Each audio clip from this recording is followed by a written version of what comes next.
So I saw Maven Mark did a little interview with Nigel Mitchell, who is the nutritionist guide guru for the Drapac Cannondale team and formerly employee of Team Sky. Controversial, not controversial. And Nigel Mitchell, I've been a critic of Nigel Mitchell in a fun, trolling, loving sort of way by saying, you know, how can the Team Sky nutritionists be overweight? And, you know, like how can any riders, I mean cyclists, man, we're like ballerinas, obsessed with weight, obsessed with weight. You know, even fat banker cyclists will spend, you know, fucking 8,000 pounds on a Pinarello bike that weighs 6.8 kilos, but yet they're lugging around extra 20, 40, 80 pounds of heft in their guts. You know, like, cyclists obsessed with weight in a good way and a bad way. So my tip for Nigel Mitchell, who wants to go plant-based, then he obviously wants to lose weight. Because let's be honest, man, nobody's really going vegan for the ethics. I mean, that's a big part of it, it's huge. That should be the thing, but us humans, we're shallow, narcissistic creatures. We all like to look lean and be pretty and look fit and masculine or strong or have that energy and passion and vitality. We all love that, and that's attractive, and that's how we're hardwired. And plants, fruits, rices, sugar, those things were designed to eat. They taste good. They help our dopamine release. They help our serotonin at night to sleep. They help our metabolism. They give us that muscle glycogen to fuel the day. Whether you're a Tour de France hopeful on GC, or whether you're the Tour de France mother or single dad who's just trying to round up their fucking pack of kids, their peloton of kids who are creating fucking drama in the house every day. You still need carbohydrates to get it done. So my tip for Nigel Mitchell is, motherfucker, carb the fuck up, alright? I see it in cycling. I mean, I've talked with Dr. Ferrari about this. There's this big carb phobia.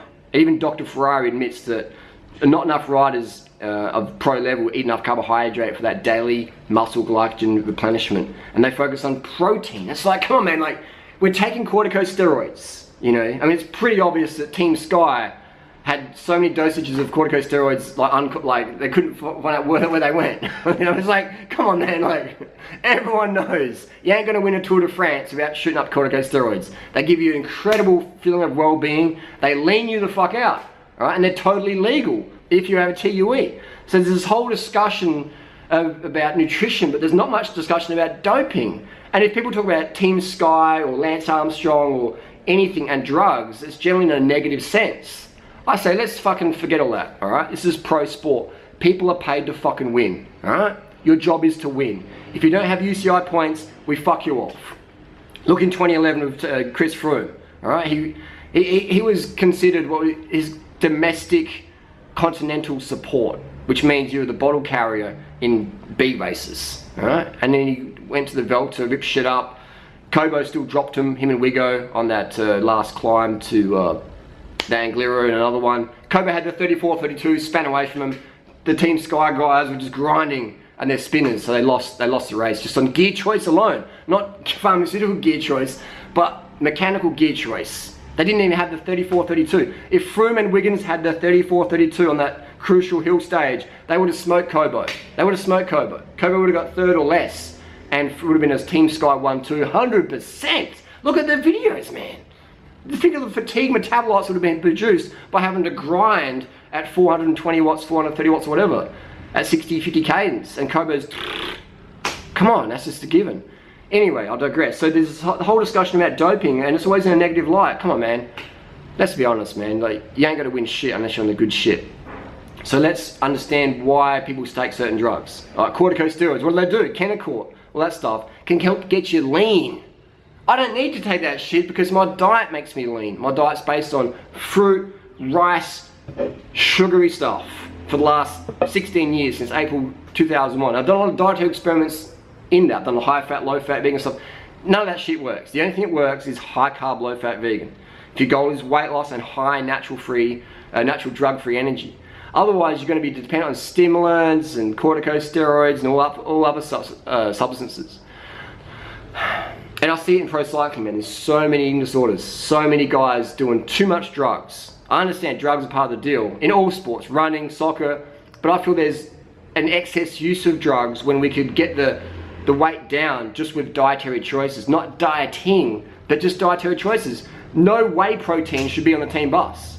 Like, why? When cyclists aren't bodybuilders. They're not shredding their muscles. Cycling's a low impact sport. No one loses a race because they run out of protein. Oh, you got dropped, man. What happened on the climb? I ran out of amino acids. No. I ran out of fat. No. You ran out of muscle glycogen. Your glycogen's dropping.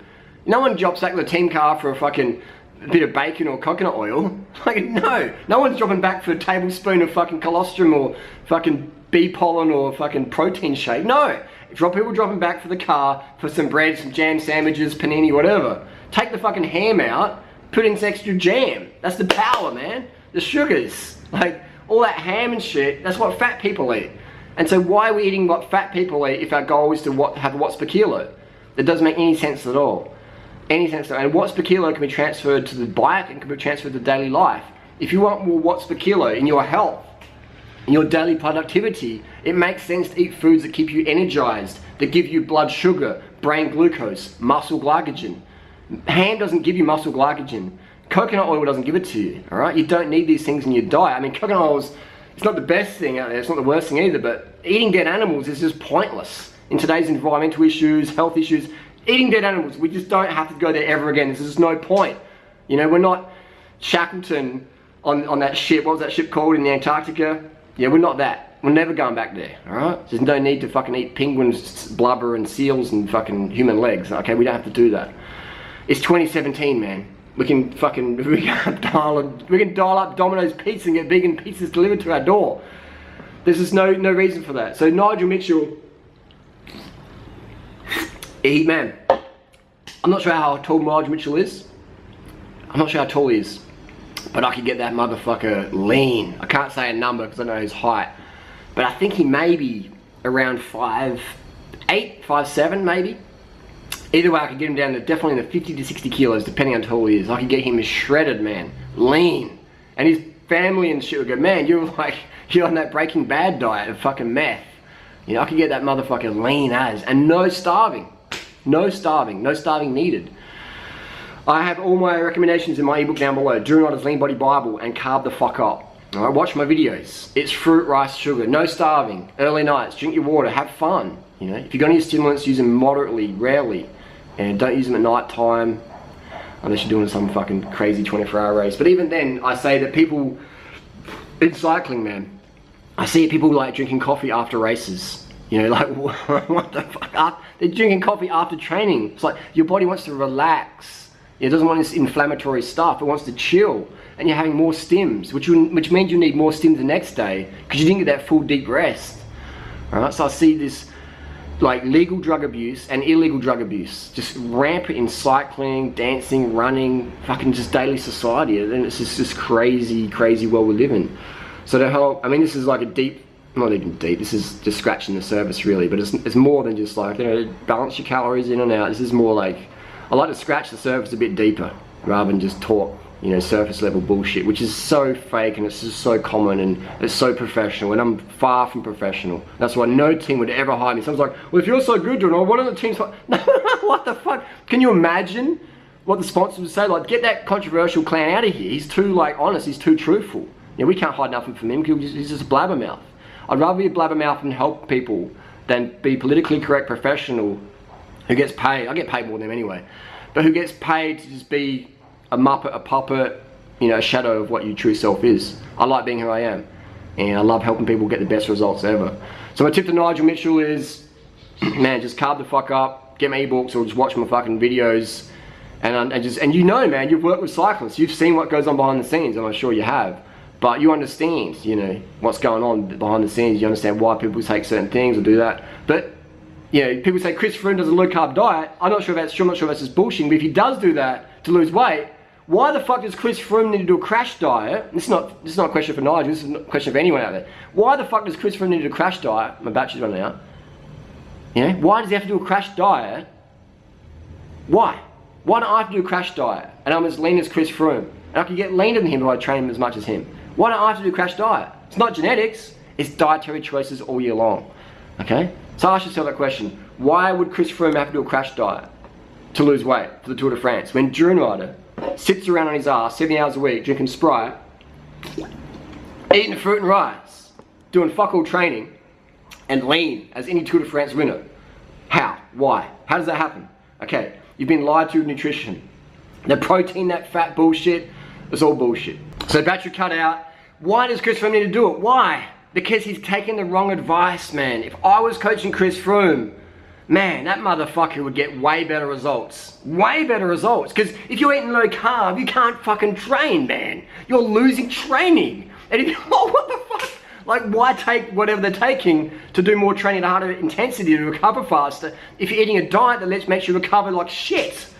You know what I mean? Dr. Atkins was 258 pounds when he died. Obese, had heart disease. That is not someone you want to take advice from. Low carb is bullshit, man. You can't push watts. What's the point of fucking getting your hemoglobin at 200, doing blood doping, whatever the fuck's going on? Why do that if you're gonna struggle at doing 200 watts in a low carb ketogenic diet?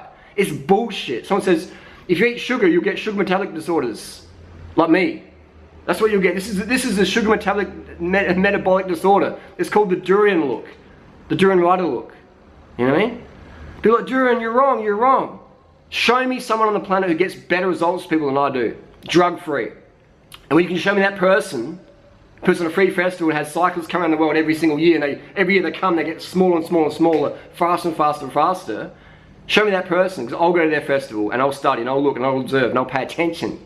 But you can't, because there's no one else doing it like I'm doing it, man. Because everyone else is too afraid to say what's true. Think about it.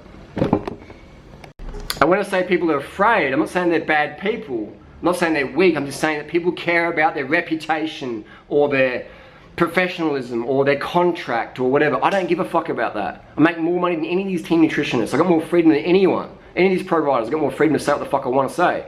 So when I say people are afraid, it's they're afraid more of financial consequences. They're afraid of not being socially approved. I can give a flying fuck what people think of me. All I give a fuck about is sharing my story, sharing the truth, giving people the best advice ever. That's all I give a fuck about every single day. Carbs, carb the fuck up, motherfuckers. Carb the fuck up. Corn, rice, potatoes, yams, bananas, mangoes, dates, plantain, melons, blueberries, blackberries, mulberries. Get them motherfucking carbohydrates in. Go vegan, motherfuckers. Carb the fuck up, the fuck up, the fuck up.